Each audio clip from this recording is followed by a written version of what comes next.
സംസ്ഥാന സ്കൂൾ കായികമേള അത്ലറ്റിക്സിൽ പാലക്കാടിന്റെ കുതിപ്പ് തുടരുന്നു. ഇന്ന് മിന്നും പോരാട്ടം കണ്ട 200 മീറ്ററിൽ 4 മീറ്റർ റെക്കോർഡുകൾ ആണ് പിറന്നത്. ആദിത്യ അജി ട്രിപ്പിൾ സ്വർണം സ്വന്തമാക്കിയപ്പോൾ 4 താരങ്ങൾ ഡബിൾ തികച്ചു. അക്വാറ്റിക്സിൽ ചാമ്പ്യൻ പട്ടം ഉറപ്പിച്ച തിരുവനന്തപുരം ഓവറോൾ ചാമ്പ്യൻഷിപ്പിൽ മുന്നേറ്റം തുടരുകയാണ്.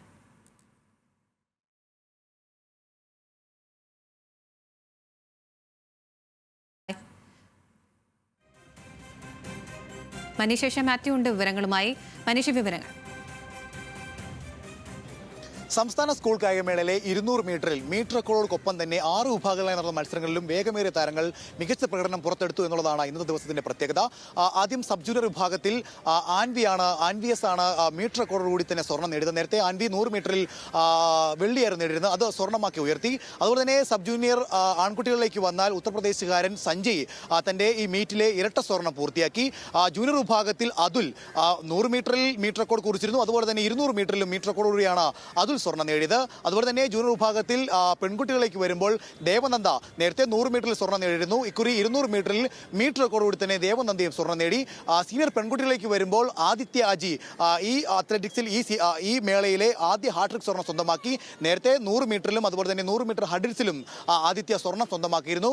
സീനിയർ വിഭാഗത്തിൽ ആൺകുട്ടികളിലേക്ക് വന്നാൽ ആൺകുട്ടികളിലെ നിവേദ് കൃഷ്ണ നേരത്തെ 100 മീറ്ററിൽ സ്വർണ്ണം നേടിയിരുന്നു. ഇക്കുറി 200 മീറ്ററിൽ മീറ്റർ റെക്കോർഡോടെയാണ് സ്വർണ്ണം നേടിയത്. അങ്ങനെ എല്ലാ തരത്തിലും ഏറ്റവും ആവേശകരമായ മത്സരമാണ് 200 മീറ്ററിൽ നടന്നത്. അതിനോടൊപ്പം തന്നെ പറയുകയാണെങ്കിൽ അക്വാറ്റിക്സിൽ തിരുവനന്തപുരം 103 മത്സരങ്ങൾ പൂർത്തിയാക്കുമ്പോൾ അവരുടെ അപ്രമാദിത്വം തുടരുന്നതാണ് കാണുന്നത്. ഏകദേശം 70-ലധികം സ്വർണ്ണ മെഡലുകൾ നേടിക്കൊണ്ടാണ് അവർ അക്വാറ്റിക്സിന്റെ ചാമ്പ്യന്മാരായത്. മാത്രമല്ല നിലവിലിപ്പോൾ ഓവറോൾ നോക്കുകയാണെങ്കിലും തിരുവനന്തപുരം തന്നെയാണ് ബഹുദൂരം മുന്നിലുള്ളത്.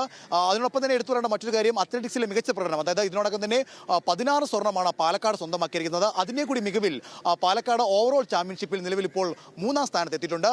പാലക്കാടും അതുപോലെ തന്നെ മലപ്പുറവും അത്ലറ്റിക്സിൽ ഈ പോരാട്ടം ഇഞ്ചോടിഞ്ച് പോരാട്ടം അല്ലെങ്കിൽ പാലക്കാടിന് ഒരു വ്യക്തമായ മേൽക്കൈ ഏൽപ്പിച്ചുകൊണ്ട് തന്നെ പറയാം. ഇനിയും നാളെ മലപ്പുറത്തിന്റെ പ്രധാനപ്പെട്ട ഇവന്റുകൾ വരാനിരിക്കെ അതൊരു ഫോട്ടോ ഫിനിഷിലേക്ക് ഒരുപക്ഷെ എത്തിയേക്കാം. എന്തായാലും പാലക്കാടൻ കുതിപ്പാണ് അത്ലറ്റിക്സ് എങ്കിൽ ഓവറോൾ ചാമ്പ്യൻഷിപ്പിൽ തിരുവനന്തപുരത്തിന്റെ കുതിപ്പാണ് നടക്കുന്നത്. മനീഷ മാത്യു ആണ് വിവരങ്ങൾ നൽകിയത്.